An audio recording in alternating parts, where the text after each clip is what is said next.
Hello everyone, I'm Rob Daugherty, and it is with great pleasure that I introduce a new program called Spokane County Spotlight. Each month, the program is going to highlight some of the many programs, projects, and services provided by Spokane County government. And my guest today is Spokane County Commissioner Al French, who represents the Commission District 3, but also, of course, the entire area. And Commissioner French, first of all, welcome to the show. Nice to have you today. You know, it may surprise some people to know that, you are really in the economic development business as well, trying to attract companies to the area, trying to attract more jobs to the area. And that's what we really want to talk about today is economic development. So with that, go ahead and educate all of us on how involved the county is in that. Well, thank you, Rob, and thank you for being here. And you're right. A lot of times we hear political candidates talk about, how they're going to attract new jobs and new businesses to the area, even though they've never done it in their private lives. And so, when we look at the role of county commissioners, we are actually directed by state mandate to engage in economic development. In fact, it's in state statute, RCW 36.01.085, that says economic development, and it shall be in the public purpose for all counties to engage in economic development programs.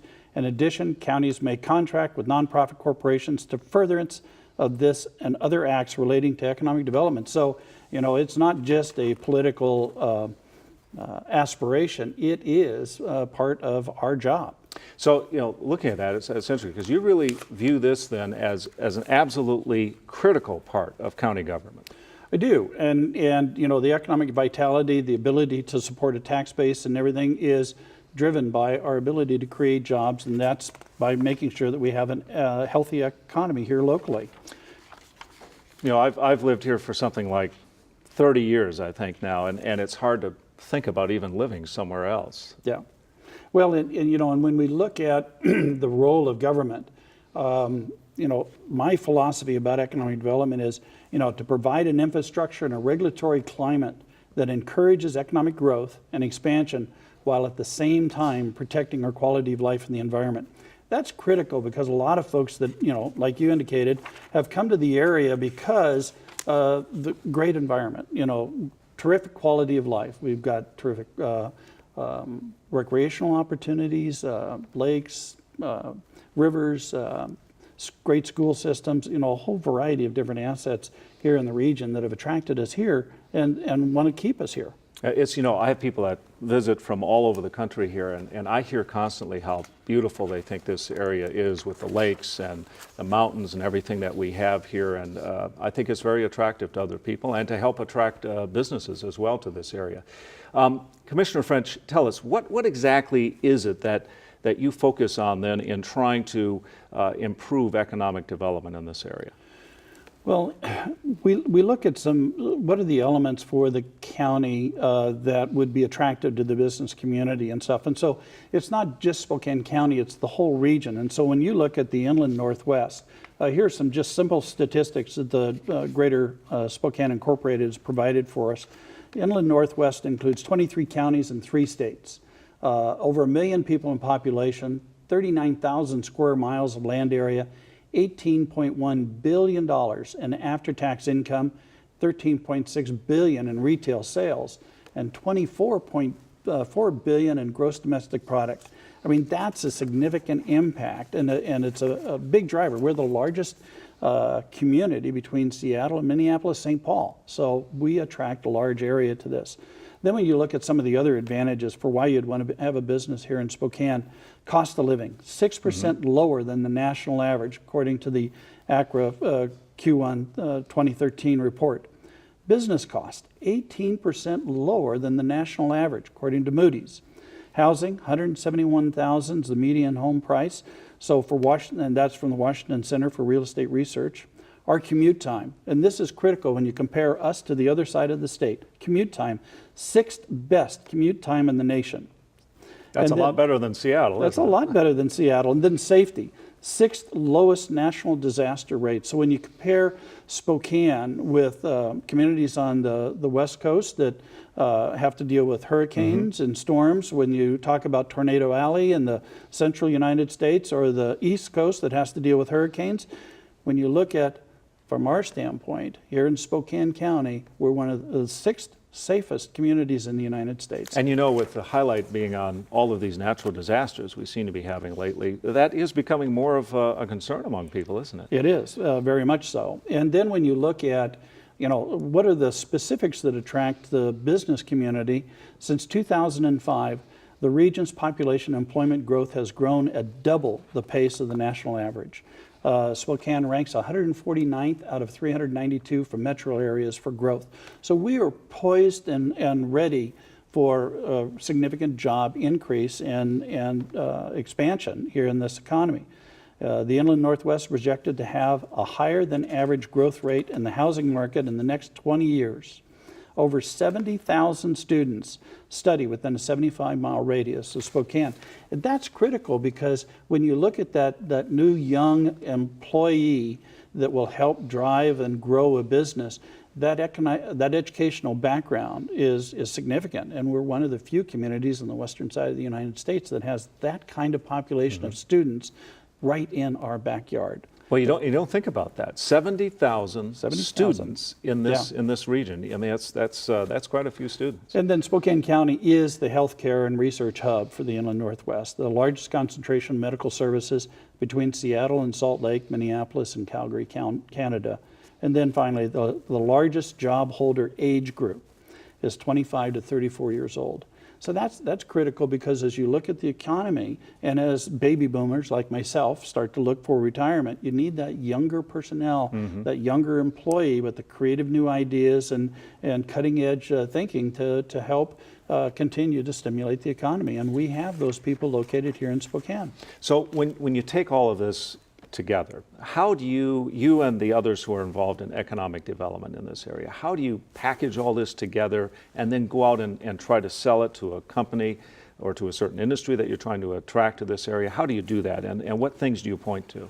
Well, when we look at economic development for the Board of County Commissioners, and I must say that this board and the previous board with Commissioner Richard on it is very much focused on economic development, and so we are all very much invested into this. But we look at, one, protecting our key assets for the region, and that's one, as we indicated earlier, our environment and our quality of life. Have to protect that. That's one of the big attractors to the area. Spokane International Airport, that's owned collectively between the City of Spokane and Spokane County. We each own 50% of that. Big asset. We need to protect that asset for the region. And then Fairchild Air Force Base, which is the largest single-site employer in the county, represents $1.3 billion of economic activity to the county. So we have to protect that.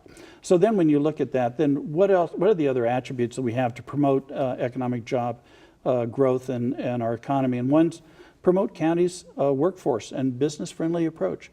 In the last couple of years, not only has the county become much more crisper about how we deliver governmental services, including streamlining the permitting process so that a business can come in and get a permit and get under construction, get into business quicker. Not only have we focused on that, all of our cities have also focused on that. It actually is a little bit of a competitive kind of a climate, which is healthy because we're all trying to do better. And the better we are, the better our services are for the business community. Caterpillar, which I had the privilege of leading the board's effort in terms of getting Caterpillar here in this community, we were able to permit that 600,000 square foot building in 2 weeks. Wow. That's unheard of. Yes, 2 that weeks. And it's just a tribute to the fact that if you empower your employees, they can do great things.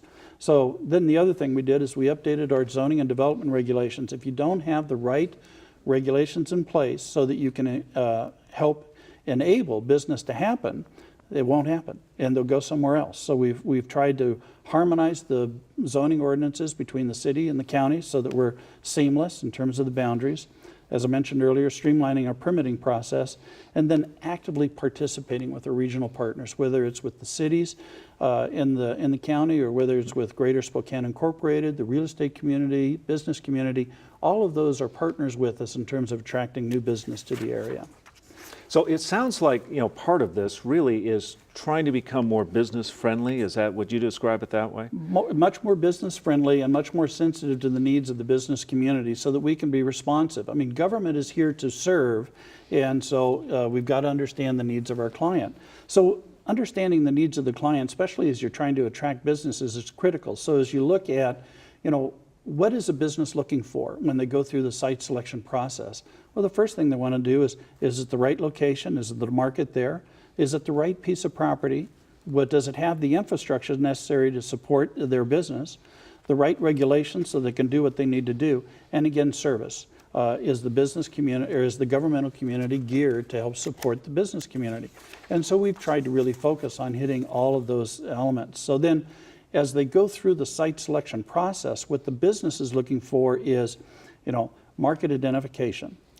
And so it used to be when a real estate agent was charged with trying to find a good market, they'd go out and they'd do what we'd call kick in the dirt, go out to the communities and try and do their research. Well, with this now technological age, a lot of that advanced work is done on the internet. They can go on the internet and they can do a search for development regulations. They can do a search for available sites. They can do a search of business climates, and they can identify all of those things before they ever come to the community. And so if we aren't communicating in a forum that meets their needs, we're missing the boat. I mean, we might never see a site selector if we aren't presenting ourselves in the right format, in the right way. So one of the things the county has done in conjunction with our business partners, both in the real estate community and in Greater Spokane Incorporated, is we have what we call the site selector locations. This is a website that you can go to through two different vehicles. You can either go on the SpokaneCounty.org, and it's there, or you can go to Select Spokane. And when you go to that site, it'll identify all the land that's available, buildings that are available for expansion. And so it makes it very easy for those site selectors to be able to come into a community on the internet and say, you know what?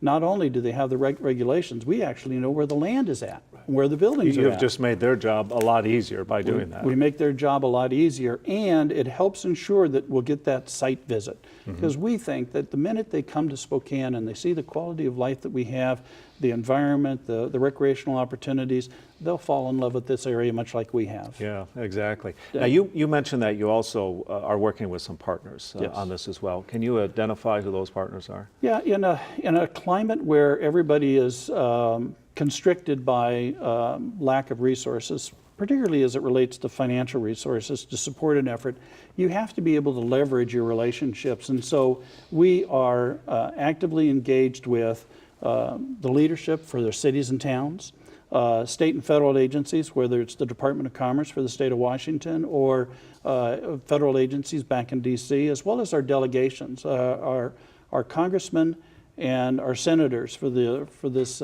region are very, very supportive of a lot of the things that we're trying to do. Greater Spokane Incorporated, the Valley Chamber, the West Plains Chamber, all of those business organizations we partner with. Spokane International Airport, I have the privilege of sitting on the board representing the Board of County Commissioners for the airport, and it's very exciting. I mean, for a long time, the airport has been there, but not really active in terms of attracting new businesses. But now it's very aggressive about going after business, especially since aerospace is one of those industries in the state that, as a state, we've said we need to build our aerospace industry. So Spokane International Airport, big. Fairchild Air Force Base, been a terrific partner with us. Is there still about 5,000 or so out there? It's actually, with the civilian population, it's almost 6,000 workers on base. So it's a significant contribution to our economy. Then local businesses. We're always following leads. We'll have a businessman will give me a call and say, Al, we've got a hot one here. We need your help to pursue it. And we will engage and we'll make sure that we do everything we can to attract that business to the area. So what businesses are we focusing on?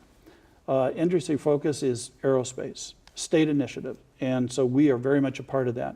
When you look at Spokane County, we already have 80 Tier 1 and Tier 2 industries in the aerospace sector, part of that Boeing manufacturing supply chain here in Spokane County already, and we're working very aggressively to expand that. Just yesterday, Associated Painters, that paints the airplanes for Southwest Airlines, announced that they are doubling their facilities so that they can paint some of the new Boeing planes coming off the Any production idea line. how many jobs we're talking about? I think they're going to ultimately end up with 100 new jobs out there in that facility. That's great. Another sector that's big for us is medical research with the new medical school opening up on the University District. We've got our first class going through this fall. Applied sciences, the manufacturing facilities, and distribution facilities. Those are the industries that are finding most attractive in the area right now. Any others that, it must be a long wish list, I'm sure, not only for us here locally, but I imagine nationwide, there's probably a long list. Can you talk about some of the others you'd like? We hear so often about high tech, for example, and people want to attract high tech. What are we doing in that area? You know, we are very focused in attracting more high tech businesses, and you know, the Liberty Lake is got a very good infrastructure in terms of being able to support that, and so we are engaged in that sector as well. But a lot of our residents in this area are looking for those manufacturing jobs, those very good quality paying jobs that now are becoming more and more computerized. So you need a good education, you need computer skills, and still be on the manufacturing and production line. And then, you know, one of the partnerships that we have here locally is called Air Spokane, and this is a partnership with City of Spokane, Spokane Airport, GSI, and Avista and the community colleges. So we're working with them to, as a group, aggressively go after those aerospace companies. And there's two other companies that we're going through the due diligence with, and we're hoping they will announce here shortly and bring to this community. So that's another exciting opportunity. So when you, I mean, we always think of Spokane, when we look historically at Spokane, we always think of mining, agriculture, forestry, that sort of thing. I know the landscape as far as the jobs here has changed quite a bit since that time. Do you think we're heading in the right direction? And how do you see that landscape has changed over the last 10, 20 years? You know, for decades, this economy is based upon extraction industries, you know, whether it's ag, you know, mining or forestry. And we are now much more diverse, and we are engaged in high tech, we're engaged in medical, we're engaged in aerospace. And so we're much more diverse. And the reason why that's important is because the highs and lows aren't nearly as high, they're not nearly as low, but our economy is more stable. And so when you look at just this last recession that we went through, parts of this country were suffering dramatically. We didn't have the same kind of impact here locally, and it's because we're much more diverse, and we're getting much better at this. So. And when we look at medical, I know you were talking about medical a few minutes ago. I kind of want to go back to that a little bit. That is a huge industry in this area. We provide medical services for a wide area that you know is around Spokane, and with the new you know everything going on in the University District there, I think you know going forward that Spokane's betting big on that. This is going to be something in the years ahead that's going to be you know create a lot of jobs in this area.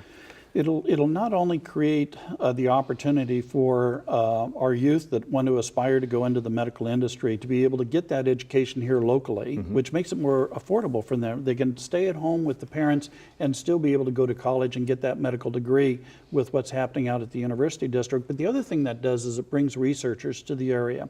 And researchers develop new products, those new products develop new businesses, and those are new jobs. So it's an extension of that whole evolution of creating new jobs. And the medical school could easily represent a couple $2 billion worth of economic activity for the region once it's fully up to speed. And interestingly enough, already it's ahead of its projections in terms of students and where they thought they were going to be in terms of attracting those new jobs.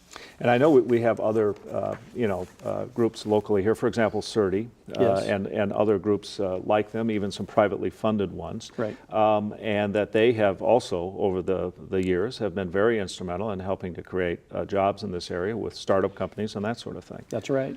And you know folks, Fairchild Air Force Base, for instance, you know, I talked about the importance of Fairchild to the economy and those active military servicemen and women. But it actually goes well beyond that because I think the latest number I've seen is that there are 17,000 retirees here in Spokane County, and Fairchild is the #2 base to retire at second only to Hawaii. Out of the entire inventory of military bases for the Air Force, we're second only behind Hawaii. And so a lot of folks come here with the expectation of retiring from their military career, but then what do?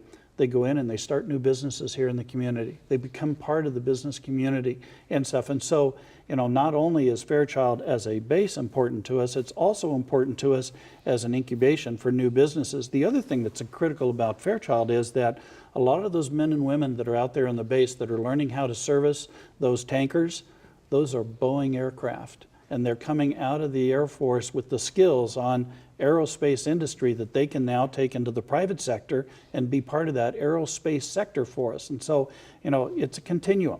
And so when you start to connect all of the dots, we are really positioned very well to attract some very good paying jobs to this area. And we're starting to see the results of that. I mean, when we were able to land Caterpillar here, we competed against 22 other communities throughout the United States.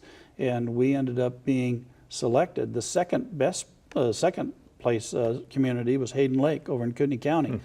This is the first time in 2 decades that I can remember where we actually were able to bring a new business here in Spokane County and not watch it built in another part of the community or the state. I came out here in 1985, and I must say that over the time since I've been here, another industry that obviously we've seen a lot of growth in this area has been tourism. Right. A lot of that, of course, focused in the Coeur d'Alene area, but when you look at Spokane with the Davenport and all those things that have happened in the downtown district, we've seen, I would imagine, some pretty good growth there as well. What do you think we're going to see in the future, and is that an area that you're targeting as well? Well, it's an area that we're partnering with others in the community to target, and specifically the Public Facilities District and Visit Spokane. They're the ones that are on the front edge of attracting new conventions facilities and visits to the area. And that's a great way to get a new audience to your doors. I in my private practice, I've done work with Dwayne Hagedon over at the Coeur d'Alene Resort. And he uses that convention facility to attract businesses to the area because he knows that once people come to this area, they'll fall in love with this area. And so when you see some of the businesses over in Coeur d'Alene and you kind of wonder, well, how the heck did they get that company over in Coeur d'Alene? Well, it's because an executive came to the resort, exactly, played golf on the golf course, or went snow skiing or water skiing on the lakes, fell in love with this area and said, you know what, we need to be here.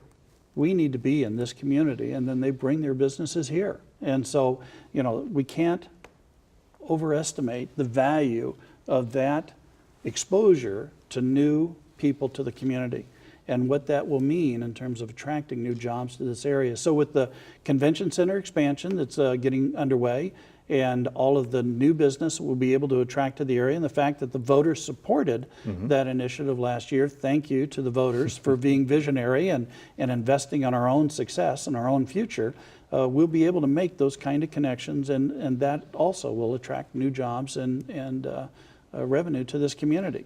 I remember a number of years back I was involved with a startup company here in town, and one of the concerns at that time was attracting engineers from areas like Silicon Valley down in California or other areas of the country into Spokane, although frankly, in all honesty, once they got here they loved it, but getting them here was the problem. And I sense that has probably changed because we've seen more growth now in high tech in the Spokane area. We've seen more of these types of companies, more of these types of people come into the area, and then they of course seem to attract others that come into the area that are, have like types of jobs. So is that in fact the truth? Is that what we've seen? That is the truth, and that's why 75,000 students within the 70,000 students within 75-mile radius of Spokane, and a good part of those are engineers, advanced degrees.